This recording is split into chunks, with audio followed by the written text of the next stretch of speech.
जय हिंद, वंदे मातरम। स्वागत है आप सभी साथियों का गेंजेड लर्निंग गुरुजी प्लेटफॉर्म में। तो आज जो है आपके लिए कुछ मुख्य टॉपिक और निम्नलिखित बातों को ध्यान में रखते हुए ये क्लास जो है आज ले रहे हैं। आज हम लोग कुछ ही टॉपिक को आज को कवर करेंगे। बिहार इतिहास, जो बिहार का इतिहास है, इसी के बारे में आज की क्लास में चर्चा करेंगे। और आप लोग जो बीपीएससी का फॉर्म भर रहे हैं, फॉर्म फिल कर रहे हैं, इसके भी बारे में हम लोग चर्चा करेंगे। और आप लोग को कुछ निम्नलिखित बातों को ध्यान में रखना होगा फॉर्म फिल करने से पहले। इसके भी बारे में कुछ देर में आप लोग के सामने चर्चा करेंगे। और आप लोग इस बात को इस बात पर अग्रसर हो जाते हैं, इस बात को अगर आप लोग ध्यान से सुन लेते हैं तो आपके अंदर एक भावनाएं जग जाएगी और आपको पता चल जाएगा कि आगे हमको क्या करना होगा। तो मैं ये सारी जो बातें हैं आप लोग को कुछ ही देर के बाद जो लेक्चर हो जाएगी आप लोग को मैं यहाँ पे बताऊँगा। आप लोग उस बात को ज़रूर सुनिएगा। ओके, तो हम लोग अभी थोड़ा सा कुछ पढ़ाई कर लेते हैं, इसके बाद हम लोग चर्चा करेंगे। ओके, तो देखिए बिहार का जो इतिहास है, बीपीएससी में जो अपना स्टेट जो लेवल है, यहाँ से भी प्रश्न जो है अक्सर पूछा जाएगा। ये नहीं है कि प्रश्न यहाँ से नहीं बनेंगे, अक्सर पूछा जाएगा। और इसमें जो हम लोग आज जो पढ़ेंगे, जो प्राचीन बिहार है, यहाँ से कैसे प्रश्न बनेंगे ये आप लोग को बताएंगे। क्योंकि आप लोग को जानकारी, देखिए जानकारी रखना बहुत ज़रूरी है। जानकारी रखना तो बहुत अथाह है, लेकिन उसी में से कुछ जो इम्पोर्टेंट पॉइंट है उसको ध्यान में रखना बहुत ज़रूरी है। एग्ज़ाम में प्रश्न वहाँ से बनेंगे। ओके, तो आप लोग बिहार से हैं, बिहार बीपीएससी की तैयारी करते हैं, तो यहाँ से प्रश्न जो है पूछे जाने की ज़्यादातर संभावनाएं रहती है। ओके, तो आइए हम लोग ध्यान से देख लेते हैं और समझ लेते हैं कि जो प्राचीन बिहार है इसके अंतर्गत क्या क्या घटनाएँ घटी है, क्या क्या चीज़ हुआ है। थोड़ा आइए हम लोग इसको विस्तार से समझ लेते हैं। ओके, तो देखिए यहाँ से जो मुख्य जो पॉइंटें हो रहे हैं कि जो ऐतिहासिक दृष्टि से, थोड़ा सा मैं इसको बड़ा कर देते हैं जिससे आप लोग को कोई दिक्कत नहीं होगा। ओके, देखिए ऐतिहासिक दृष्टि से बिहार जो है अब प्राचीन भारत का एक समृद्ध और कह सकते हैं वैभवशाली क्षेत्र रहा है। कैसा क्षेत्र रहा है तो ध्यान में आप लोग को रखना होगा। एक समृद्ध क्षेत्र रहा है और एक वैभवशाली क्षेत्र रहा है। अगर ऐतिहासिक दृष्टि से बात करें और जो बिहार की जो समृद्धि को देखते हुए बात करें तो इसे भारतीय इतिहास का गर्भगृह भी कहा जाता है। क्या कहा जाता है तो इसे भारतीय इतिहास का गर्भगृह कहा जाता है। गर्भगृह का मतलब अंदर से आया हुआ। ओके, अगला जो पॉइंट है कि प्रागैतिहासिक काल में यह जो मानव सभ्यता और संस्कृति का एक महत्वपूर्ण केंद्र बनकर उभरा था। मतलब जो पीछे का जो काल था, जैसे जो काल है, जैसे प्राचीन काल हुआ, उसके बाद जो हुआ मध्य काल हुआ, इसके बाद बात करें मध्य काल के बाद जो है आधुनिक काल हुआ। तो ये जितने सारे, उसी में एक आता है प्रागैतिहासिक काल। तो इसी को ध्यान में रखते हुए जो मानव की सभ्यता है और जो उसकी मानव की जो संस्कृति है, ये प्रागैतिहासिक काल का एक महत्वपूर्ण केंद्र माना जाता है। ओके, जिसका देश के इतिहास और संस्कृति जीवन के लिए वह निर्णायक भूमिका रही है। बिल्कुल बात सही है कि जब प्रागैतिहासिक काल में जो मानव की सभ्यता थी, जो मानव की संस्कृति थी, वह आगे की जो जीवन है, वह जो देश का इतिहास जो है आगे की ओर बढ़ रहा है, उसके लिए एक निर्णायक भूमिका के रूप में उभर रही थी। ठीक है, आगे जो यहाँ पे जो पॉइंट बता रहा है कि जो प्राचीन इतिहास में बिहार जो है 3 प्रमुख महाजनपद, याद करना होगा 3 प्रमुख महाजनपदों, एक था मगध, इसके बाद अंग और एक हो गया वजी संघ के रूप में बांटा हुआ था। मतलब बात करें कि जो प्राचीन समय था उसमें बिहार जो था 3 महाजनपदों में बटा हुआ था। एक बटा था मगध, एक हो गया अंग और दूसरा था वजी संघ, इसके रूप में बटा हुआ था। मगध और लिच्छवी गणराज्य के शासनकाल की जो कार्य पद्धति है वह शुरू से ही भारत में आधुनिक प्रशासनिक व्यवस्था की शुरुआत वहाँ से देखने मतलब हो गई थी। कहाँ से? तो मगध और लिच्छवी गणराज्य के शासनकाल में। ओके, दुनिया का जो पहला गणराज्य था वह था लोकतांत्रिक व्यवस्था का जनक, जो वैशाली बिहार का एक अंग माना जाता है। ओके, क्लियर है? आगे देखिए यहाँ पे क्या क्या बातें को, मुख्य बातें को लिखा गया है, प्रश्न जरूर बनेंगे। जो बिहार का वर्णन है हमारे दो महान ग्रंथों, एक रामायण और एक महाभारत में किया गया है। अगर बिहार का जो वर्णन का जिक्र यहाँ पे कर रहा है तो जो दो महान ग्रंथ है, एक रामायण और एक महाभारत, जिसकी जो है हम लोग बहुत समय से इसके बारे में देखते हैं, इसमें बहुत सारी ज्ञानों को हासिल करते हैं। जो बहुत सारी ज्ञान है इसमें, जो महत्वपूर्ण बातें हैं इसमें इस चीज़ को बताया गया है, और उसी धर्म के आधार पर आगे चलने का जो मार्गदर्शन है इस रामायण और महाभारत में किया गया है। ओके, तो यही बात कह रहा है कि जो बिहार का वर्णन है वह हमारे दो महान ग्रंथों में देखने को मिलता है। एक और जो मर्यादा पुरुषोत्तम राम ने बक्सर के निकट गुरुकुल ऋषि में विश्वामित्र से शिक्षा ग्रहण की थी। कहाँ पे? तो जो बक्सर के निकट जो गुरुकुल ऋषि था वहाँ पे जो है मर्यादा पुरुषोत्तम राम ने शिक्षा ग्रहण की थी। और दूसरी ओर बौद्ध धर्म के जो प्रवर्तक हैं गौतम बुद्ध, ध्यान रखना होगा। देखिए आप लोग को भी यहाँ से प्रश्न जो है बन सकता है, बौद्ध धर्म के प्रवर्तक कौन है? तो बौद्ध धर्म के प्रवर्तक जो है गौतम बुद्ध हो जाएंगे, याद रखिएगा।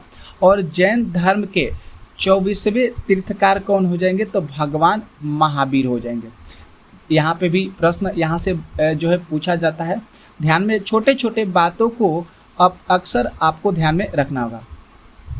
जैन धर्म के 24वें तीर्थकार कौन हो जाएंगे? तो भगवान महावीर हो जाएंगे। क्लियर है? तो इस पॉइंट को जरूर ध्यान में रखना होगा। क्लियर है? बौद्ध धर्म के प्रवर्तक गौतम बुद्ध हो जाएंगे। जैन धर्म के 24वें तीर्थकार भगवान महावीर हो जाएंगे। आगे बात करें तो कालखंड के अनुसार बिहार के प्राचीन इतिहास को निम्न भागों में बांटा गया है। निम्न भागों के मतलब 6 भागों में बांटा गया है। ध्यान से देख लीजिए। पूर्व पाषाण युग, इसके बाद बात करें तो मध्य पाषाण युग, नव पाषाण युग, ताम्र पाषाण युग, वैदिक काल और महाजनपद काल। ओके, तो इसके बारे में हम लोग भी ध्यान से देखेंगे, आगे के लेक्चर में चर्चा करेंगे। तो आइए हम लोग कुछ इसके वाक्य को थोड़ा सा देख लेते हैं। जो उस समय जो उपनिषद थे उनके द्वारा जो कुछ आदर्श वाक्यों को लिया गया था, देख लीजिए यहाँ पे। ओम भूर्भुवः स्वः, जिसको गायत्री मंत्र के नाम से जानते हैं, ये कौन से वेद से लिया गया है? तो ये ऋग वेद से लिया गया है। कौन से वेद से लिया गया है? तो ऋग वेद से लिया गया है। ओम भूर्भुवः स्वः तत्सम जो भी होता है आगे। और जो सत्य में जयते हैं, ये मुंडको निषेध से लिया गया, मुंडको उपनिषद से लिया गया है। ध्यान रखना होगा। सत्यमेव जयते मुंडको उपनिषद से लिया गया है। वसुधैव कुटुंबम, ये भी जो है मुंडको निषेध से लिया गया है, मुंडको उपनिषद से। अतिथि देवो भव, तैत्तिरीय उपनिषद से लिया गया है। मार्ति देवो भव, ये भी तैत्तिरीय उपनिषद से लिया गया है। और आगे जो है 6 नंबर पर सर्वभवन्तु सुखिन, यह जो है बृहदारण्यक उपनिषद से लिया गया है। और तमसो मा ज्योतिर्गमय में ये भी जो है बृहदारण्यक उपनिषद से लिया गया है।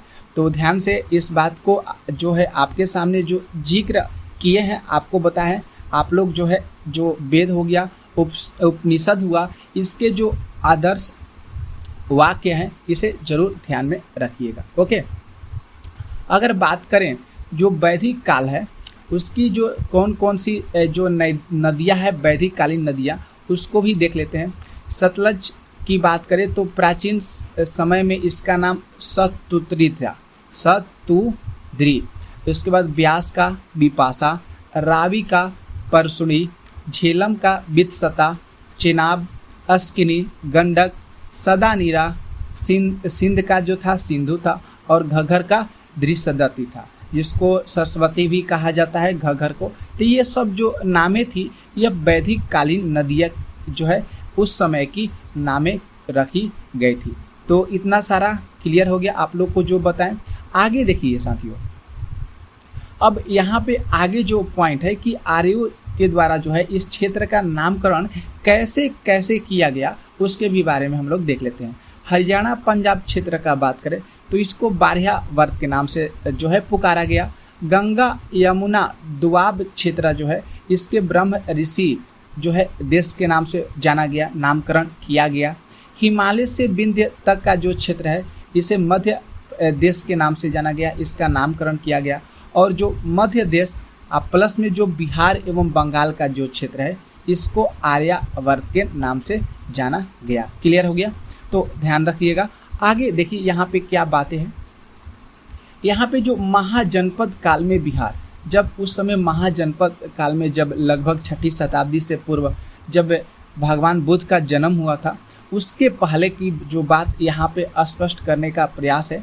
तो देखिए यहाँ पे कहा भी गया है, बताया भी गया है कि 6ठी शताब्दी के ईसा पूर्व में बुद्ध के जन्म से भी पूर्व जो बुद्ध का जन्म थे 563 के लगभग शायद हुआ था। इसमें भारतवर्ष जो है 16 महाजनपद में बटा हुआ था। भारतवर्ष जो है वह 16 महाजनपद में बटा हुआ था। 16 महाजनपद का जो उल्लेख है हमें जो है बौद्ध ग्रंथ अंगुत्तर निकाय एवं जैन ग्रंथ भगवती सूत्र में मिलता है।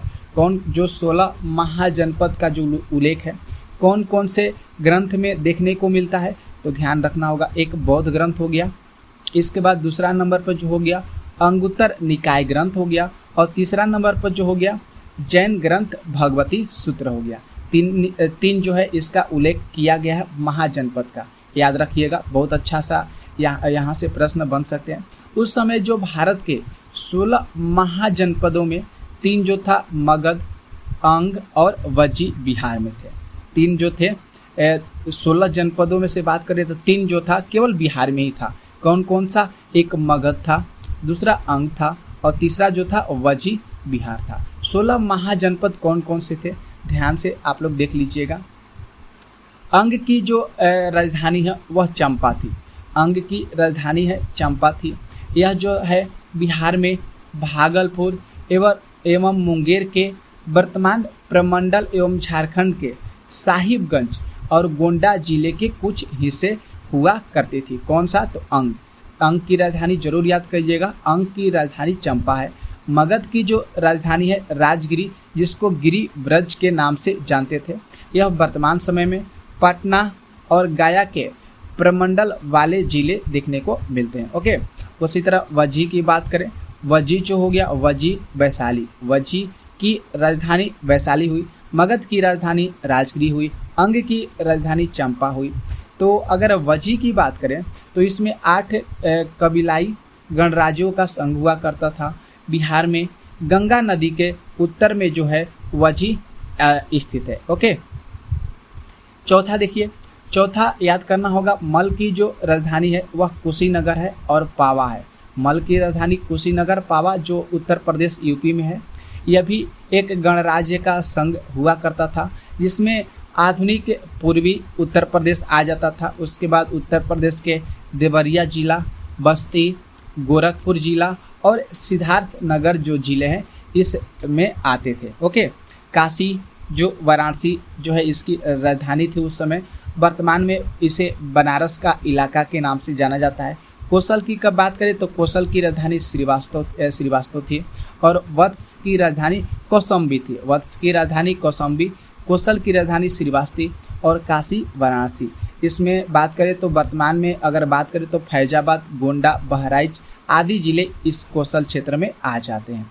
अगर वत्स की बात करें तो इसमें वर्तमान समय में जो है प्रयागराज आ जाता है, मिर्ज़ापुर, कौशाम्बी, ये सब जो ज़िले हैं इसके अंतर्गत आ जाते हैं। चेदी याद कीजिएगा, सुक्तिमती ये जो है बुंदेलखंड का क्षेत्र माना जाता है, जो बुंदेलखंड राजस्थान में होता है। कुरु के मतलब हुआ इंद्रप्रस्थ, यह जो है यमुना नदी के पश्चिम में पड़ने वाला इलाका जो है हरियाणा और दिल्ली का क्षेत्र माना जाता है। क्लियर हो गया। आगे देखिए, हम लोग आगे इसके आगे देख लेते हैं। इसको देखने के बाद आप लोग को हम थोड़ा सा चर्चा कर देंगे, आप लोग को बता देंगे। पंचाल का अगर बात करें तो अहिच्छत्र कामपिलीय हो जाएगा, ये आप लोग ध्यान से देख लीजिएगा, ज़्यादा टाइम लग जाएगा। इसके बाद सुरसेन मथुरा हो जाएगा इसकी राजधानी, मत्स्य विराटनगर, अवंती उज्जैन हो जाएगा, अस्मक जो हो जाएगा पटान या पोतन हो जाएगा। तो ये सब जितने सारे जो ज़िले हैं ज़रूर ध्यान में रखिएगा। उत्तर प्रदेश से यमुना नदी के पूर्व में इलाके आते हैं पंचाल, और आज का जो ब्रजमंडल क्षेत्र है यह सुरसेन के अंतर्गत, मथुरा आ जाता है इसकी राजधानी में के अंतर्गत। राजस्थान के अलवर, भरतपुर, जयपुर होते हैं, ये विराटनगर में आ जाते हैं। और राजस्थानी जिसमें मालवा होता है, और राजस्थान मध्य प्रदेश का जो कुछ क्षेत्र जो होता है उज्जैनी के अंतर्गत आता है। तो ध्यान रखिएगा इस बात को। यहाँ पे जो 15 नंबर पर हो गया गंधार, तक्षशिला इसकी राजधानी हो जाएगा। ये पाकिस्तान के पश्चिमी जो सटा हुआ इलाका होता है और अफगानिस्तान के इसके अंतर्गत आ जाता है। और कम्बोज की बात करें तो ये राजपुर, हाटक के अंतर्गत ये जो जिले आ जाते हैं। ओके, अब यहाँ पे देखिए कुछ इम्पोर्टेंट बातें हैं। जो प्राचीन बिहार में जो धर्म सुधार आंदोलन शुरू हुए थे, ये कैसे कैसे हुए थे, इसके भी बारे में हम लोग चर्चा करेंगे। तो आगे के लेक्चर में हम लोग इसके बारे में चर्चा करेंगे। कुछ आपको जो है पॉइंट जो है आप लोग को हम बताते हैं कि जब अभी जो आप लोग परीक्षा दीजिएगा, तो देखिए अभी तो आप लोग परीक्षा देने वाले हैं। ओके, ये जो आपका अगस्त में बीपीएससी के द्वारा जो है एग्ज़ाम होगा, ये आप लोग को पता है, सब लोग को भी पता है। अब आपको जो है निम्नलिखित बातों को ध्यान में रखना होगा। अभी फॉर्म भी भरना चालू हो गया है, तो आपको कौन कौन सी बातों को ध्यान में रखना होगा और किस तरह से जो है आपकी तैयारी करनी होगी, इसी के बारे में हम लोग जो है ये चर्चा आपके लिए लाए हैं। तो देखिए साथियों, यहाँ पे बिहार जो है एक ऐसा जो स्टेट है जो यहाँ पे कुछ जो बातों का जो प्रावधान है ये अच्छे तरीक़ा से नहीं हो पाता है। अभी बीपीएससी के द्वारा जो कुछ बातें जो है आई है कि इसमें आप अगर जो टीचर वाले हैं केवल 3 बार ही एग्ज़ाम देंगे। अगर 3 बार में अगर आपका बीपीएससी क्वालिफाई नहीं हो पाता है तो आप जो है इस बार मतलब बीपीएससी में अब शामिल नहीं हो सकते। तो ये जो है मेरे ख्याल से बहुत अच्छी खबर नहीं है, बहुत बुरी खबर है। मतलब ये जो है बहुत अच्छी खबर नहीं मानते हैं हम इसको, इसलिए नहीं मानते हैं क्योंकि ये जो है लड़कों के जो अभ्यर्थी हैं इसकी तैयारी करें, उनके साथ बहुत धोखा हुआ है। ये ऐसा नहीं है, इन लोगों को जो इनके चेयरमैन हैं जो डिसीजन लेते हैं वहाँ पे, तो ये 3 बार नहीं कर केवल 5 बार ही करते हैं या इसको अनलिमिटेड करते हैं। तो ये लड़कों के अंदर जो हौसला रहता वह अच्छे तरीक़ा से रहता, लेकिन ये जो इनके 3 बार करने का जो मेन मुद्दा है कि भीड़ जो है ज़्यादा न लगे, सीट भी जो है आगे का जो शिक्षा स्तर है उसको भी आगे ये लोग अच्छे तरीक़ा से करें। मतलब वही चांस जो है 3 बार ये लोग दिए हैं। अब इनको तो दिए हैं ठीक है, लेकिन अगर दूसरे पॉइंट की बात करें, जो अभी चेयरमैन हैं उनके द्वारा कुछ बातों को डिसीजन भी लिया जाता है। अब देखिए कुछ बातें अभी जो एक नए डिसीजन लेकर उभरा गया है कि जो भी अभ्यर्थी इस बार सीटेट का एग्ज़ाम दे रहे हैं वो इस बार भी बीपीएससी का फॉर्म भरेंगे। अब देखिए कुछ ऐसी बातें हैं कि आ रही है सामने, अब उन लोग का क्या क्या डिसीजन आगे भी होगा ये कोई नहीं बता सकता है। तो अभी आपको तो पता ही होगा कि जो सीटेट का एग्ज़ाम देंगे वह बीपीएससी का भी फॉर्म भरेंगे, ये अभी फ़िलहाल में न्यूज आया है। तो आप लोग को यही मेरे ख्याल से आप लोग का जो ध्यान में रखेंगे कि मार्गदर्शन आपके द्वारा ही मतलब मैं आप लोग को यही सूचना करेंगे कि अगर इस बार आप लोग का जो तैयारी है अच्छे तरीक़ा से नहीं हुआ है या अच्छे तरीक़ा से अगर आपका तैयारी हो गया है तो आप फॉर्म को फिल करिएगा। अगर अच्छे तरीक़ा से तैयारी नहीं हुआ है, अगर आपको लग रहा है कि मैं 1 मंथ में जो है इसकी तैयारी अच्छे तरीक़ा से कर लेंगे, पूरा जोर से इसमें अपना पकड़ मजबूत कर लेंगे, तो आप जो है मेरे ख्याल से इस फॉर्म को फिल करिएगा। काहे कि यहाँ पे बीपीएससी के जो द्वारा है केवल 3 बार ही चांस दिया जा रहा है। तो इसी को मध्य नज़र रखते हुए अपना टाइम को बर्बाद मत करिएगा, इस बात को ध्यान रखिएगा। कोई नहीं बताएगा आपको, सब लोग अपना जो व्यू होता है बढ़ाने के लिए ये सारी चीज़ करते हैं। अगर देखिए मेरे ख्याल से है कि अगर आपकी तैयारी नहीं है तो बीपीएससी का फॉर्म मत भरिएगा, दूसरे के बहकावे में मत आइएगा। क्योंकि अगर आप लोग इस बार फॉर्म भरें बिना तैयारी का, तो अगर मान लीजिए आपका एग्ज़ाम इस बार क्रैक नहीं हुआ तो एक चांस आपने गवा दिया, 2 चांस केवल आपके पास बचेंगे, 2 चांस।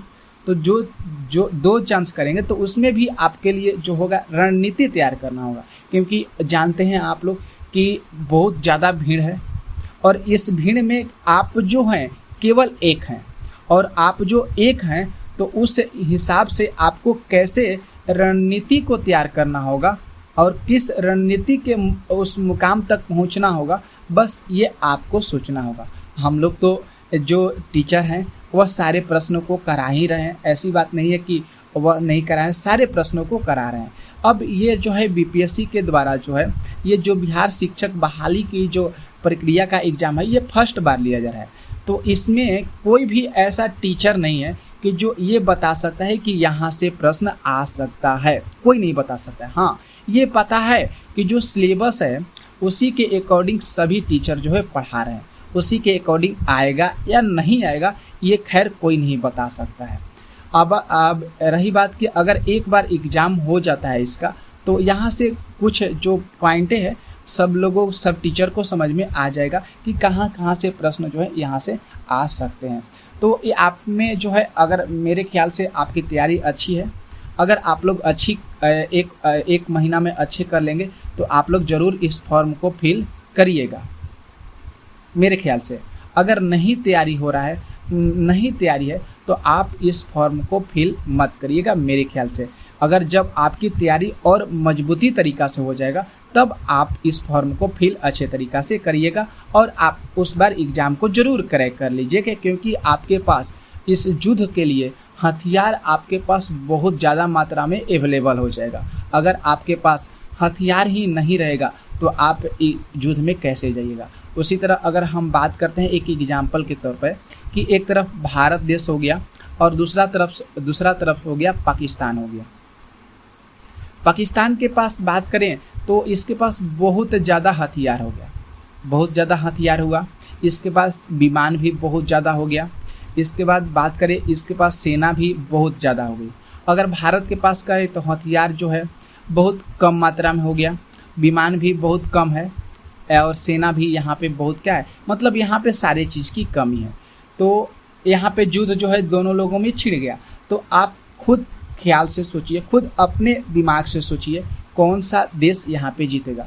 तो आप कहिएगा सर यहाँ पे पाकिस्तान जीतेगा। क्यों जीतेगा भैया? तो पाकिस्तान के पास सेना भी बहुत ज़्यादा हो जाएगी, हथियार विमान सब चीज़ जो है यहाँ पे ज़्यादा है, इसलिए पाकिस्तान की जो सेना है हथियार है ये भारत देश को हरा सकता है। तो यहाँ पे भारत को सोचना होगा कि मेरे पास ही जब हथियार कम है, विमान भी कम है, सेना भी कम है, सब चीज़ कम है, तो हम इस जो युद्ध हो रहा है पाकिस्तान से, हम इस युद्ध में क्यों जाएंगे।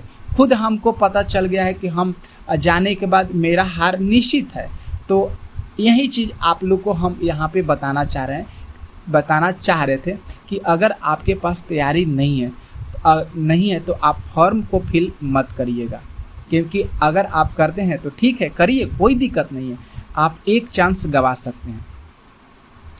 ये थोड़ा सा ध्यान में रखिएगा, ये कोई नहीं आपको बताएगा। अगर आप लोग को लग रहा है अंदर से जो भावनाएं उत्पन्न हो रही है कि अगर आपकी तैयारी जो है एक मंथ में सर हमारी तैयारी बहुत अच्छे तरीक़ा से हो जाएगा, तो आप ज़रूर इस फॉर्म को फिल करिएगा, ज़रूर आप इस फॉर्म को फिल करिएगा, एकदम बेहतर तरीक़ा से भरिएगा, कोई दिक्कत कोई नुकसान नहीं है। लेकिन अगर यहीं पे बीपीएससी के द्वारा कहा गया होता कि आप अनलिमिटेड जो है यहाँ पे एग्ज़ाम दे सकते हैं, तो इसमें कोई बात नहीं रही, कोई दो राय नहीं था, आप उसको दे सकते हैं। लेकिन 3 ही बार कहा गया है, तो इसको थोड़ा सा ध्यान में आप लोग ज़रूर रखिएगा इस बात को, और तभी आप लोग फॉर्म फिल करिएगा। ये तो सब आप पर ही निर्भर करता है। हम लोग तो आप लोग को केवल मार्गदर्शन ही दे सकते हैं, केवल आप लोग को बता सकते हैं कि आप लोग जो है इस तरह से करिएगा। तो अगर उसी तरह आपको एग्जाम्पल भारत और पाकिस्तान के अकॉर्डिंग बताएं, तो अगर आप लोग को दिमाग में आ गया होगा तो ज़रूर आप लोग ध्यान में रखिए, किसी के बहकावे में ना आकर आप लोग कोई भी काम मत करिएगा, क्योंकि बहुत सारे लोग आज के परिवेश में बिगाड़ने वाले हो गए हैं। तो इस बात को ज़रूर ख्याल करिएगा। बहुत सारे लोग कहेंगे चलिए फॉर्म भर देते हैं, ये कर देते हैं, वो कर, लेकिन अगर आपको आगे कुछ करना है तो इस चीज़ को ध्यान में रखना होगा। बीपीएससी के द्वारा भी एग्ज़ाम बहुत सारे होंगे, तो आएंगे ही, ऐसा बात नहीं है कि इसका एग्ज़ाम होगा और रिजल्ट भी आएगा। देखिए रिजल्ट भी आ जाएगा तो उसके बाद मेरिट लिस्ट पर भी जो है आगे रिजल्ट बनेगा। तो सारी प्रक्रिया जो है, इसमें बहुत सारी प्रक्रिया है, 1-2 और प्रक्रिया होगी अगर आप एग्ज़ाम क्रैक कर लेते हैं तब भी। अगर नहीं कि हमने बीपीएससी का एग्ज़ाम निकाल लिया और टीचर क्या हो गया, तुरंत बन जाएगा, नहीं साथियों, ऐसा नहीं है। आपको बीपीएससी का एग्ज़ाम निकालना पड़ेगा, उसमें 1-2 और जो होगा, इसमें मेरिट लिस्ट सब चीज़ बनेगा। जब 1-2 प्रक्रिया और होगा उसके बाद आप यहाँ पे टीचर बनने के लिए एलिजिबल होंगे। तो इस रास्ते से आपको गुजरना होगा। लेकिन पहले ऐसा नहीं था, सीटेट का एग्ज़ाम होगा, सीटेट टेट आपने स्टेट क्वालिफाई किया और उसके द्वारा जो मेरिट लिस्ट बनता था उसी के बेस पर जो है टीचर बन सकते थे। तो ये मुख्य बातें थी, आप लोग इस बात को ज़रूर अपने ध्यान में रखिएगा, कोई इसमें दिक्कत नहीं है। और आप लोग जो है इस चैनल से बनिएगा, सारे प्रश्न आप लोग को यहाँ पे कराएंगे। देखिए जो भी प्रश्न लाते हैं इम्पोर्टेंट ही प्रश्न मेरे द्वारा लाया जाता है, सारे प्रश्न इम्पोर्टेंट होते हैं। देखिएगा इस बार कितना जो है प्रश्न यहाँ से टच हम कराते हैं, इस बार आप लोग ज़रूर देख लीजिएगा। तो यही मुख्य बातें थी, आप लोग के समक्ष हमने इस बातों को रखा। कैसा लगा ये आप लोग ज़रूर लेक्चर को बताइएगा, शेयर जितना हो सके आप लोग ज़रूर शेयर करिएगा। ओके, तो मिल लेंगे नेक्स्ट लेक्चर में ऐसे ही इन्फॉर्मेशन वीडियो के साथ, कुछ मुख्य बातों के साथ। तो आज के लिए बस इतना ही, मिलते हैं नेक्स्ट लेक्चर में। सभी को धन्यवाद, जय हिंद।